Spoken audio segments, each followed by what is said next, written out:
So today there is a lot of talk about the skills, what skills you need to learn. It's very uncertain, very overwhelming for most of the professionals like us that which direction we should really go in terms of our learning and development. And it's still not clear, but everybody would agree on one thing, that if you have to ask, what is the one skill I need to learn which will safeguard my future? It's your adaptability. If you are adaptable enough, if you are flexible enough to really mold yourself into the direction where you need to go, you are good. That one skill will help you a lot. My father worked for the same company for 40 years. Same company for 40 years. Now, that was a long time ago. So it's not very common today to see.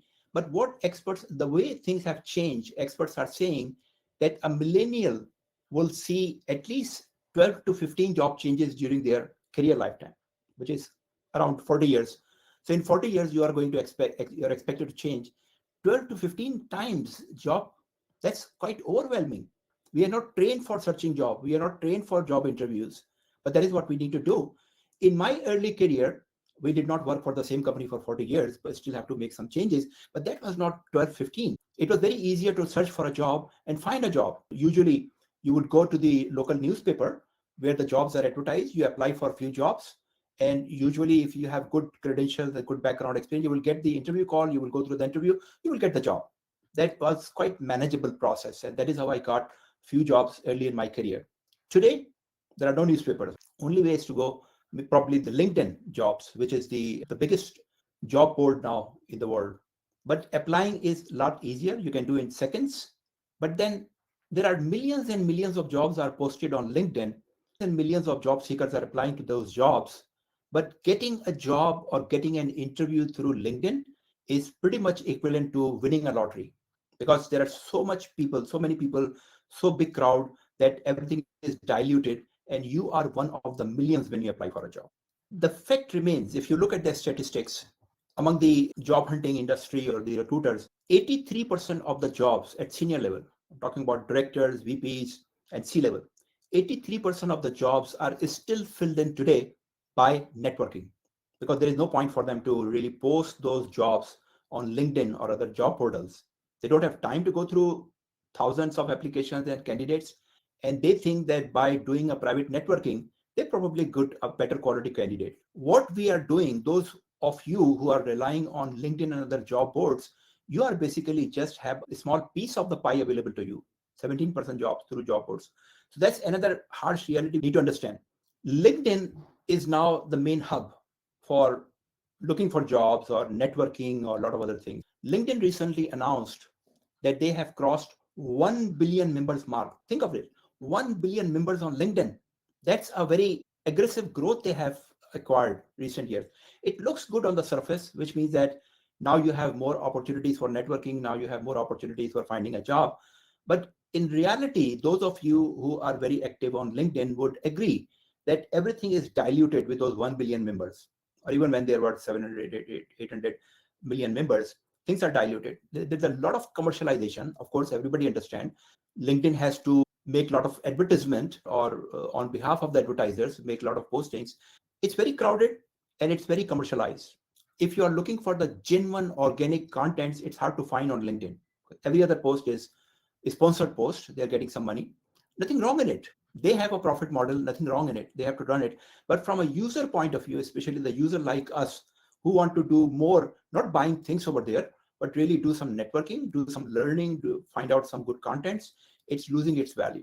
So the question here is, we need to ask, everybody has to ask, do you need 1 billion people to network really? Of course not. I have 27,000 first level connections on LinkedIn. I have 42,000 followers. This has been accumulated over a long period of time, and I benefited significantly from that. I started my CFO Academy based on those LinkedIn members. But today, I would say that 95% of my first level connections do not know me or do not respond if I send a message. I don't know them, and probably they don't know me, but we are still first level connections. Which means, what is the utility of first level connections or 42,000 followers? I need 100 people only, 100 people who know me very well, and I know them very well, and I could learn from them and they could learn from me, and we could network, and probably they are from the same industry which I belong to, and maybe probably they are from the same city where I live, right? That's the quality of the network you need. It's not about numbers. It's about the quality of people around you. So I think everybody would agree with you that it's getting diluted very fast, and all the big numbers, big networks people have losing their value. So that was one part, that yes, for job searching or job finding a job, because there is high frequency of chances that you would lose job high with high frequency, none of your fault, but you have to find and get a job, and then it may happen again and again. So you need to have a mechanism available where you could rely upon to really finding a job when you need a job, right? That's one thing. Secondly, a very important point, I think every one of you agree, that it's not about getting employed only. It's about being employable.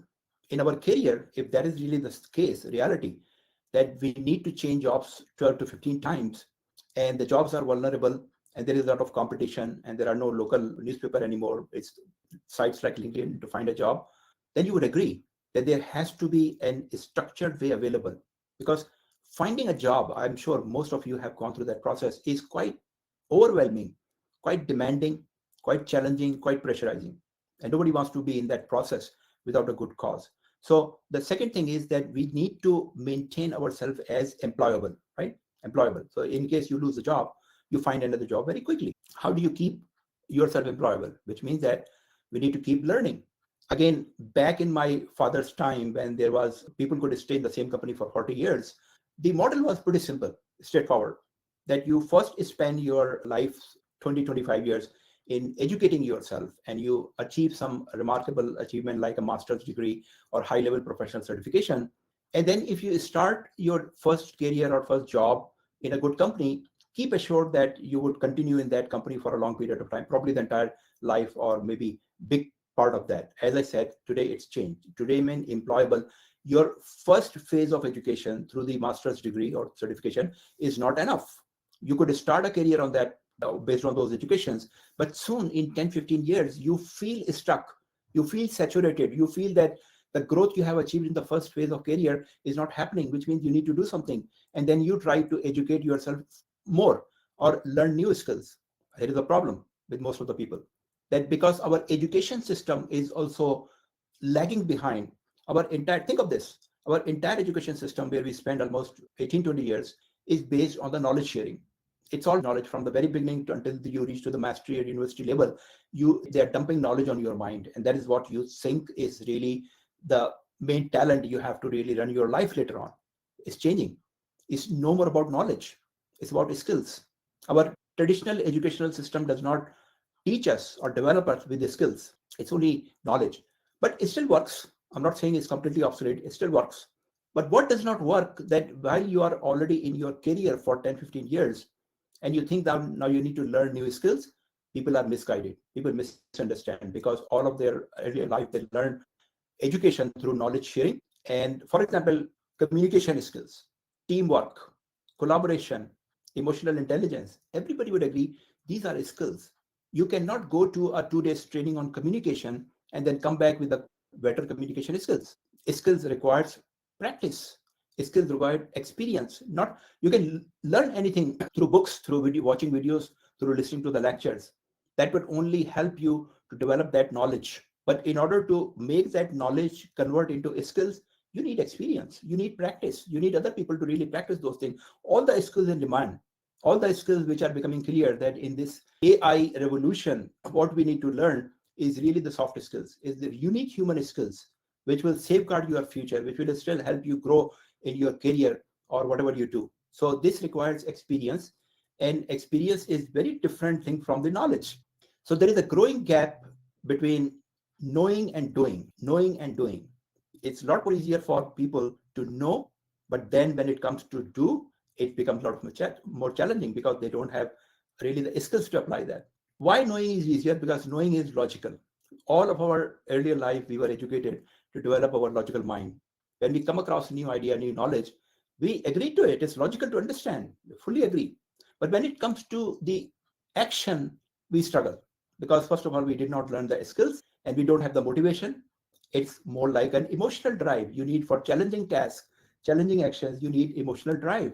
And we have not been taught to how to use emotional brain or mind to really drive action. So that's a big gap between knowing and doing, and that really makes you, creates a little challenge for you how to use your knowledge for your practical skills. So we need to keep learning and applying those, or learning those skills and applying in our life. How do you do that? You can go to the number of trainings again and again. As I said, that even our training structure, the training system is still based on knowledge sharing. The best way, if you look at the very successful leaders, corporate leaders or business leaders, they are the ones who have spent a lot of time among the people who are equally talented, or they spend more time in the environment where there were other people they could learn a lot. Now, it is said that you are the average of 5 people closest to you. You are the average of 5 people closest to you. Look around. Who are those 5 people? And make a guess. Is these are the people you want to become like them? Probably not, right? So if best way or the fastest way is to develop our leadership skills by interacting with the people who are already leader, what should we do? We should have the people closer to us. Now, some of you will be lucky to really spend good time in good schools or good neighborhoods or good people, and maybe you are in good companies. You are already in a very good company where you have a lot of interaction with the true leaders, good people, and that is already making you good with progress, with your career progress. Everybody is not that lucky, unfortunately, right? And you cannot really change jobs because you feel that there are not right people. I need to go to another fantastic Fortune 500 company. Everybody cannot do that. But what you could do, you could look around closer to your circle for networking and find out people outside work who could still help you to help you develop your leadership skills, right? We rely usually on the traditional networks like the college or the school or the professional qualification we have completed. And more recently, we tried to use LinkedIn for those purposes. So let me find good people on LinkedIn, connect with them, and probably I would learn from them and they would get benefit from me. As I said earlier, LinkedIn is diluted. Facebook is diluted. You can waste a lot of time over there. You cannot find real people, true people, or the people who are honestly, sincerely, genuinely wanted to help you or even wanted to know you. So that's a reality nowadays. So what do we do? What we can do based on that thought, and I'm spending a lot of time with the leadership development through my CFO Academy, even before I was very much keen about that.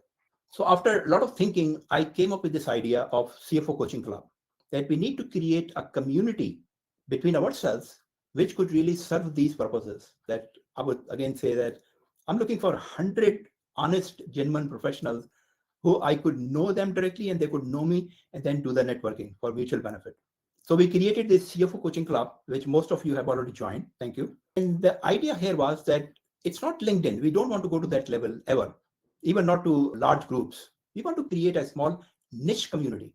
Niche community is the community which are the people very close to my needs and requirement I'm looking for. So CFO Coaching Club, as you can guess from the name, it's the community of senior finance professionals. It's not a very strict limitation. Other people outside finance community who could be helpful to us, like recruiters, like mentors, like some service providers, we would also let them in as long as they have some relevance to our needs. So right now, because most of you have already joined, we have already crossed 300 numbers. And our goal is to really, at least in the first phase, take it to 1,000.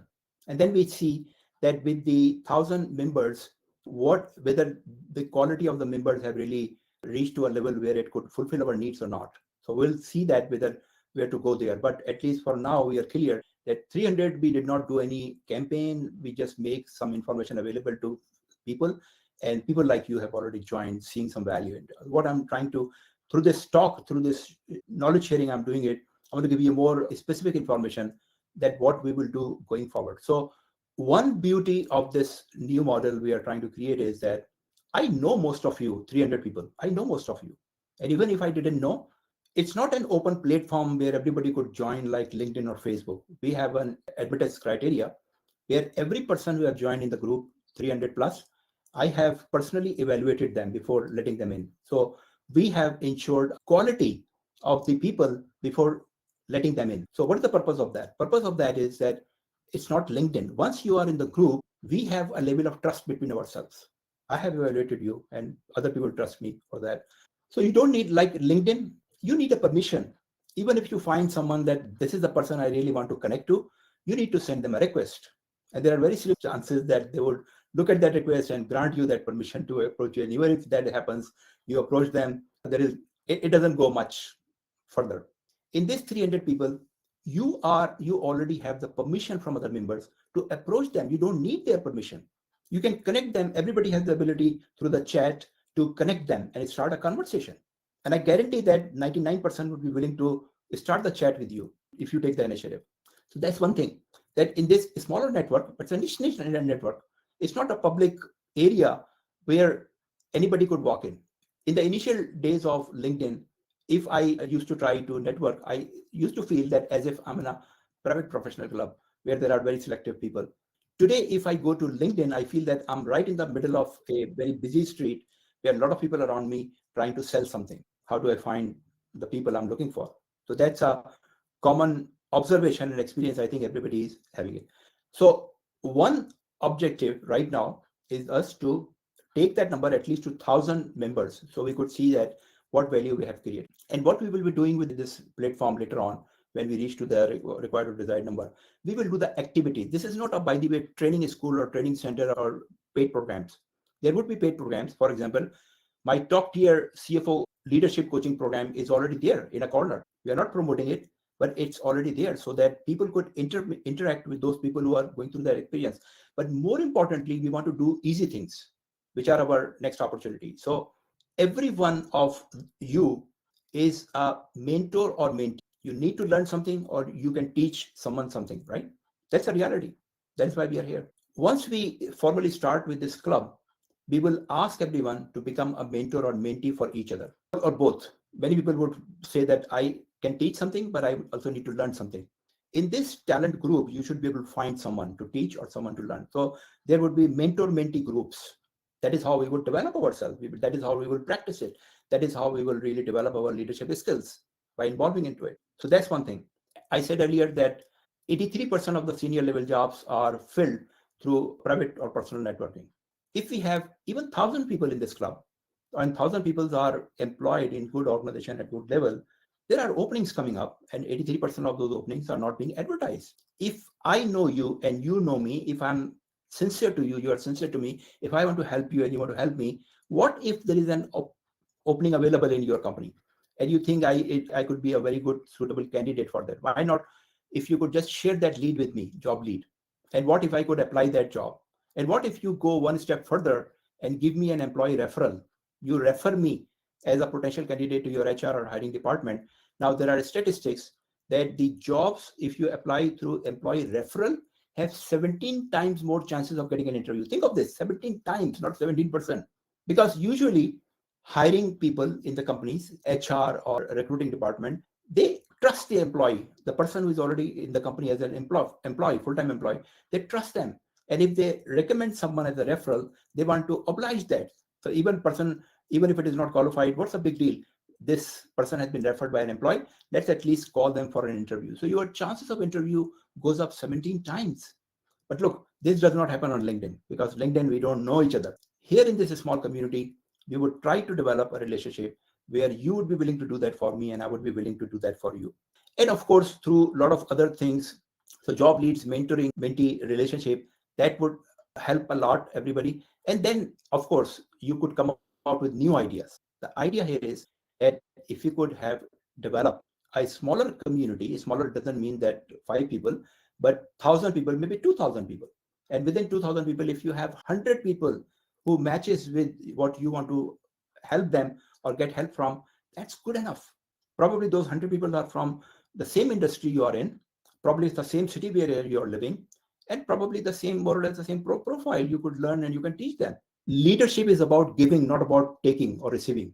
So while you look at that network, and I know that some of you feel that, oh, I could get a job lead, I could get a referral from that. But before that, think what you could do for others. And while you are doing that, it's not being wasted, because this is the primary requirement of leadership development, to develop this thinking that how could you benefit other people? That is how you naturally develop into a leadership profile. So the only thing is that LinkedIn is so much commercialized that there is no level of trust. We will ensure that everyone who get admitted into this network has a level of trust with other members. So you should not really feel hesitant to benefit them. And definitely when you require something, there will be other members who will be willing to help you. Now, as a first move, what we will do, there are several WhatsApp groups already created by MECA CFO. We'll be closing those groups because they are not serving the purpose, and we'll open 10 major cities, 10 top major cities in CFO network. When we reach to at least 1,000 number, we'll open with that. So you can join those local chapters. You would still be able to network with all other people outside those cities. So 10 major chapters for the cities and 10 chapters for the industry sectors. So for example, if you are working in Doha in the hospitality, you will have opportunity to network with other people in Doha who are working in hospitality sector. I think that would be very advantageous and privilege for most of the professionals. So that is what we are going to do in the next phase. So every one of you is a very active practicing professional, right? Which means that you already have a sort of a small or large network around you of the people you appreciate, and those people appreciate your presence or your contribution, right? What we can do from this platform, that every one of you who is already on the CFO coaching club, those 300 people, will give you an opportunity, trusting you, giving that opportunity, that you can invite those people to this platform if you want to, and they will appreciate. Because as you said, that if there is a leader, senior person who is helping you, what is available for them. So what they could do, you can give them a favor of introducing this network and tell them that they can join, and probably they will find someone even more senior to get benefit. But we will trust these 300 people who have already joined, give you an opportunity, give you an authority for the next 3 days, where you could invite yourself directly, anyone to this network, because you are an authorized member to invite people.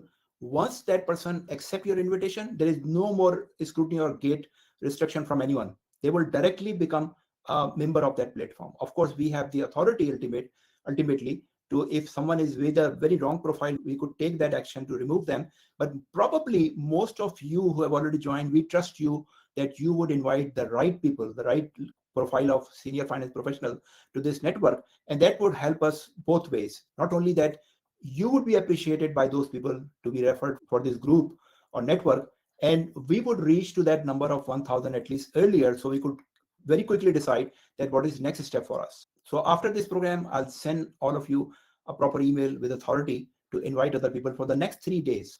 The platform in Mighty Networks technically is very robust. Actually, technically, it's better than LinkedIn or Facebook or anything else.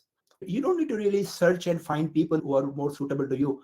There is a functionality which is called People Magic, that based on your interaction, based on your activity, based on your profile, the system would make a recommendation that who are the people probably more close to you or more in alignment with your needs and requirements. So you just start with those people who are already closer to you, and I think those people would also appreciate. So the design of the network is such that it's self-sustaining. I don't need to do a lot of moderation. You don't need to really search for a lot of people. System would take care of that, and gradually it will grow and bring the right people into the network. If you have joined this community or network, first opportunity is already very close to you, that you can reach to those people who may benefit you. But again, and in order to reach to an opportunity, you need to make effort. Opportunity does not come to your door. You need to make an effort. So first thing is that these people are available to you to be connected, to be start a conversation, and then try to see how you could help them. There are people you could help them, and make yourself visible in the network. So you need to do a lot of activities. That's the high level idea. If you take the example or analogy of a physical club that it used to be, then if you go to club, you know that who are those active members, because you would see them everywhere. That is what you need to do with yourself, which is very easy to do once you're part of the network. It's mainly centered on the senior finance professionals who have an ambition to become CFO. That's an overall criteria. But it's not very rigid. As I said earlier, that if there are other people, even who are not part of the finance community, but they can help us or we can get help from them, they are also welcome. For example, recruiters. For example, some of the senior level influencers, or some people who could mentor us from the general management or CEO level, or any other who could really relate to the community in a way we could benefit, we would welcome them. Of course, that ratio would be much smaller. So maybe 95% of finance professionals and 5% are the people who could help us. We will let them in to create a good mix for our members' benefit. Okay, so what will happen? Let me give you the final words. Today or tomorrow, I'll send you, all of you, a message where you could get a link where you are authorized to invite people you know already and you think they are a good fit. Invite them. There is a draft available included in that. Just look at that, change the name, to yours as a sender, and if you have to add anything, add, and then send that invitation, and then the system will take care of them. System will really take through the initial information they want to know about the network, and there is a welcome process they will get, and finally, once they become member, they would always be mentioned as referred by you. So you would already have a connection with them, and they would already appreciate and oblige your favor to them. So that is where we'll do. Those of you who are not yet member, I will post a link on LinkedIn and maybe on the WhatsApp groups where you could use that LinkedIn to become a member. Now, you would not automatically become a member, but you would be taken to a link where you would submit a request to join. And if you fit the criteria, you will be given that membership. Once you become a membership, then you can also invite other people. So we'll see that next 3 days, how does it work? Thank you very much, everyone, for joining these calls.